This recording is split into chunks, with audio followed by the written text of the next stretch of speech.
Chapter 11. The Environment. Our environment is made up of living and non-living things. The living things in nature are the plants, flora, and animals, fauna. The non-living environment consists of air, water, rocks, minerals, and soil. The living and non-living things are our natural resources. Human beings depend on the natural resources for their daily needs. The books you read, the shoes you wear, the food you eat, the car, the bus and cycle you use to travel, the furniture you use, and the computer you operate are some of the things that we make and use. Pollution. Non-living things in nature are free, but to make our life comfortable, we overuse our resources and also damage our environment in many ways. When we manufacture things for our use and then discard them carelessly, we cause pollution of air, soil, and water. The increase in population has led to many changes in the environment. Let us find out how we are responsible for the pollution of the environment, namely air, water, and soil. Air pollution.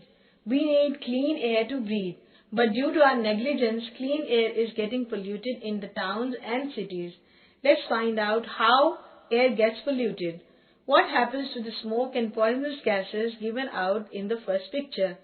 The poisonous gases like carbon dioxide given out by vehicles and factories mix with clean air and pollute it. Bursting crackers during Diwali also pollute the air. This polluted air causes breathing problems, irritates the eyes, and causes other health problems to the living beings. Air pollution. Keep the air clean. Be an environmental cop and lower air pollution. To do so, follow these environment-saving tips.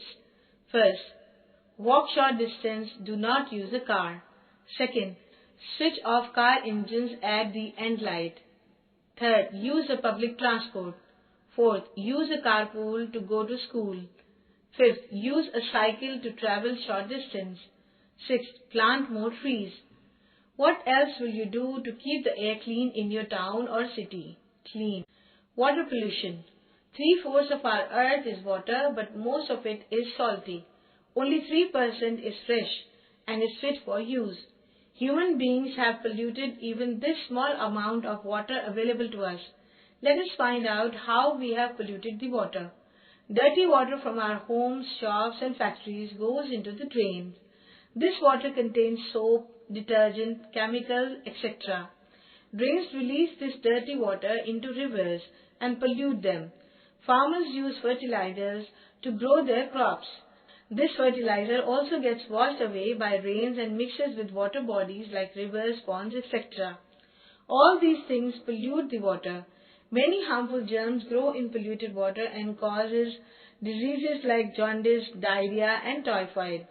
Chemicals polluting our water also kills aquatic animals and plants. Save water. We can save water by following these simple tips.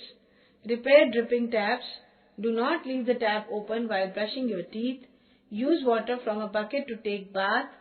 Wash your car with a bucket of water and not with a house pipe. Reuse kitchen water for watering the plants. Soil pollution. When harmful wastes are mixed with soil, they spoil the soil and cause soil pollution. Anything that is left over and not used is thrown as waste. These wastes can be from our homes, factories, and agricultural fields. There is so much waste and so little space to throw it. What should we do to control the waste we produce? Biodegradable and non-biodegradable waste. Some of these wastes like vegetables, peels, fruits, and newspapers decay quickly and mix with soil. These are called biodegradable waste. All the food waste, parts of plants, pencil shavings, animals, and human beings are biodegradable waste. Biodegradable waste can be recycled as manure. Water is collected in a compost pit. Worms eat up the garbage to create rich manure. Waste decays within 45 days to 90 days and form manure. Manure is added to soil. Plants grow well in this soil. Non-biodegradable waste can also be recycled. The waste is treated so that it can be reused. For example, newspapers are recycled to make newspaper. Plastic is recycled to make cheap buckets, mugs and toys, and glasses as recycled to make new glass objects. Metal and rubber are also recycled. What do you do with the newspaper that comes to your house every day?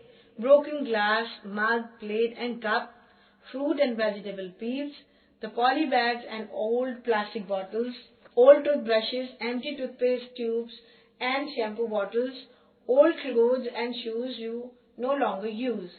How can we save the environment?